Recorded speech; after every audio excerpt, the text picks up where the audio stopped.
तो नमस्कार दोस्तों, मैं हूं आपका कृष्णा नगरकोटी एंड आप सब देख रहे हैं हमारा यूट्यूब चैनल फैक्ट बाय 02। तो दोस्तों आज के हमारे इस वीडियो में हम जानेंगे वॉयेजर 1 की एक ऐसी सच्चाई जिसे आपने ना कभी सुना होगा और ना कभी देखा होगा। वॉयेजर 1 क्योंकि फ्रेंड्स वो रियलिटी काफी ज्यादा इंटरेस्टिंग है और हो सकता है उनमें से कुछ चीजें आपको पता भी हो और कई लोगों को पता नहीं भी हो। तो भाई ये वीडियो काफी इंटरेस्टिंग और काफी अमेजिंग होने वाली है, तो वीडियो को तो एंड तक जरूर देखना, क्योंकि भाई इस वीडियो में मैं बताऊंगा कि वॉयेजर 1 के पास हमारी कौन कौन सी डिटेल्स है और सबसे बड़ी बात कि वॉयेजर 1 अभी हमसे कितनी दूर होगा और कहाँ होगा, कैसी हालत में होगा। तो भाई आज की वीडियो काफी इंटरेस्टिंग, अमेजिंग और कूल होने वाली है, तो भाई वीडियो को पूरा एंड तक जरूर देखना। और वीडियो पसंद आती है तो वीडियो को भी एक लाइक और चैनल को सब्सक्राइब जरूर कर देना मेरे भाई। बाकी बढ़ते अपने धांसू वीडियो की तरफ, लेट्स बिगिन।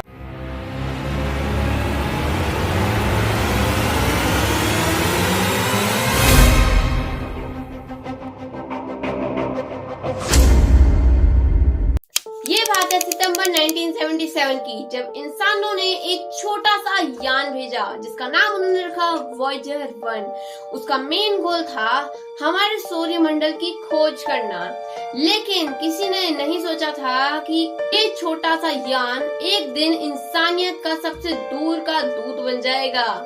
आज वॉयेजर 1 सौर मंडल से भी बहुत ज्यादा आगे निकल चुका है, इतना आगे उसकी भेजी गई आवाज लगभग 22 घंटे बाद हमारे पृथ्वी में पहुंचती है। लेकिन हाल ही में इसके सिग्नल्स में कुछ ऐसा हो रहा है जो नासा के लिए भी एक मिस्ट्री बन चुका है। सन 1970 का दशक, कोल्ड वॉर अपने चरम सीमा पर था, मतलब अपनी पूरी पीक पर था। पर इसी दौरान नासा ने एक ऐसा सपना देखा, ग्रैंड टूर मिशन। ये एक ऐसा मिशन है जो जुपिटर, सैटर्न, यूरेनस और नेपट्यून तक जाएगा। और फिर उसके बाद वॉयेजर 1 और वॉयेजर 2 ये दोनों यान टाइटन 3E रॉकेट से लॉन्च किए गए थे। वॉयेजर 1 का मकसद था जुपिटर और सैटर्न की हाई रेजोल्यूशन फोटोज खींचना, लेकिन उसके बाद 1979 में जुपिटर के पास पहुंचने पर उसने जो देखा उसने वैज्ञानिकों को हैरान कर दिया।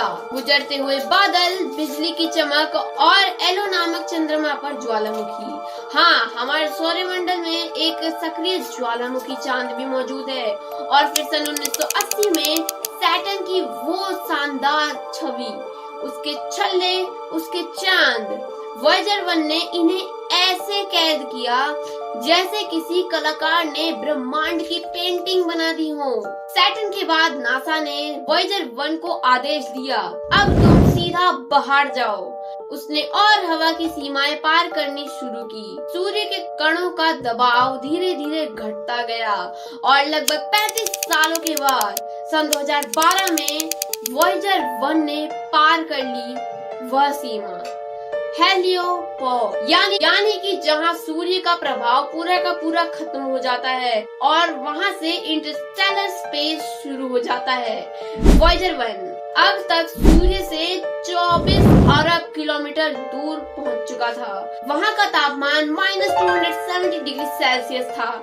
वहां कोई रोशनी नहीं थी, था तो बस अंधकार, बोले तो पूरी डार्कनेस और कुछ रहस्यमय तरंगे। लेकिन सन 2012 के बाद वॉयेजर 1 ने ऐसे डेटा भेजे जो पहले कभी नहीं देखे गए। वहाँ कॉस्मिक रेडिएशन ज्यादा थी, मैग्नेटिक फील्ड्स अलग दिशा में जा रही थी। नासा के वैज्ञानिकों को उम्मीद थी कि सूर्य के बाहर का इलाका शांत होगा, पर वहाँ प्रेशर वेव्स मिली, मतलब अजीब ध्वनि वाली तरंगे जो हर कुछ सालों में वॉयेजर 1 के सेंसर को हिला देती थी। फिर उसके बाद सन 2014 में वॉयेजर 1 ने एक प्लाज्मा ऑस्किलेशन रिकॉर्ड किया, जो एक तरह की अंतरिक्ष ध्वनि होती है, जिससे वैज्ञानिकों ने पहली बार इंटरस्टेलर मीडियम की डेंसिटी मापी, मतलब मेजर की भाई। और आज भी वो हमें सिखा रहा है कि हमारे तारे के पास क्या है। लेकिन सन 2022 में नासा को वॉयेजर 1 से अजीब संकेत मिलने लगे। उसका टेलीमेट्री डाटा यानी कि स्थिति और दिशा की जानकारी में गड़बड़ी आने लग गई, जैसे उसका दिमाग कंफ्यूज हो गया हो। नासा ने पाया कि फ्लाइट डाटा सिस्टम ठीक था, लेकिन जो डाटा ट्रांसमिट हो रहा था वो गलत सोर्स से आ रहा था, जैसे किसी अदृश्य प्रोग्राम ने उसके अंदर कुछ बदल दिया हो।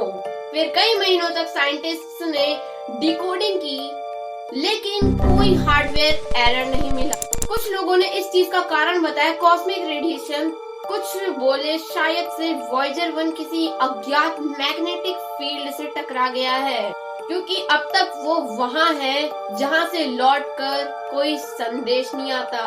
वॉयेजर 1 के साथ जुड़ी है एक और कहानी, एक सुनहरी डिस्क, द गोल्डन रिकॉर्ड। इस रिकॉर्ड में है 115 तस्वीरें, 90 मिनट का संगीत, 55 भाषाओं में नमस्ते और पृथ्वी की आवाजें, बच्चों की हंसी, हवा की सरसराहट, समुद्र की लहरें। ये सब इसलिए ताकि अगर कोई दूर की सभ्यता इसे पाए तो वो समझ सके कि कभी ब्रह्मांड में एक प्रजाति थी, ह्यूमन बीइंग। ये सब इसलिए ताकि वॉयेजर 1 के साथ भेजे गए ये गोल्डन रिकॉर्ड्स असल में हमारी सभ्यता का सिग्नेचर है, हमारी भाषा, हमारी आवाज, हमारा अस्तित्व। वॉयेजर 1 अब भी काम कर रहा है, पर उसका पावर सोर्स प्लूटोनियम बैटरी धीरे धीरे कम हो रही है। नासा के अनुसार 2030 तक वो पूरी तरह चुप हो सकता है, उसके बाद वो इस अंतरिक्ष में तैरता ही रहेगा, शायद किसी तारे के पास से लाखों साल बाद गुजरे। अगर कभी किसी एलियन सभ्यता को वो मिल जाए तो वो जानेंगे कि कभी किसी छोटे नीले ग्रह पर इंसान नाम की प्रजाति थी जिसने ब्रह्मांड को समझने की कोशिश की। वॉयेजर 1 हमें याद दिलाता है कि हम कितने छोटे हैं और फिर भी हमारे अंदर जिज्ञासा इतनी बड़ी है कि हमने तारों तक अपना निशान भेज दिया। शायद एक दिन जब हम खुद तारे तक पहुँचे तो वहाँ कहीं काले अंधेरे में वॉयेजर 1 हमारा इंतजार कर रहा होगा, खामोश लेकिन अमर। और इस दिन हम कहेंगे वेलकम होम वॉयेजर, तुम वाकई हमारी कहानी लेकर गए। वॉयेजर 1 जो लॉन्च किया गया था सन 1977 में और उसने सन 2025 तक अपना काम जारी रखा और उसने अभी तक 24 अरब किलोमीटर तक ट्रैवल कर लिया है। मतलब हमारे सन से अर्थ तक जितनी डिस्टेंस है उसका 168 टाइम्स जितना होता है उतनी डिस्टेंस उसने कवर कर ली है। तो भाई आज की वीडियो को मैं यही तरह रखना चाहूंगा। अगर वीडियो पसंद आई होगी तो वीडियो को भी एक लाइक और चैनल को सब्सक्राइब जरूर कर देना मेरे भाई। लेकिन एक सेकंड, लेकिन फ्रेंड्स क्या आप ये जानते हैं कि चाइना ने एक ऐसा सन क्रिएट कर दिया है जिसने हमारे पुराने सन को रिप्लेस कर दिया है, मगर कैसे? और फ्रेंड्स क्या आप ये जानते हैं कि अंटार्कटिका में ऐसा क्या हुआ था जिसने अंटार्कटिका को ही पूरा बदल के रख दिया? तो भाई ये दोनों वीडियो काफी इंटरेस्टिंग और अमेजिंग होने वाले, तो इन दोनों वीडियो पे भी जरूर से क्लिक कर देना। बाकी मैं मिलूंगा आपसे इन दोनों वीडियो में, तब तक के लिए goodbye and take care friends.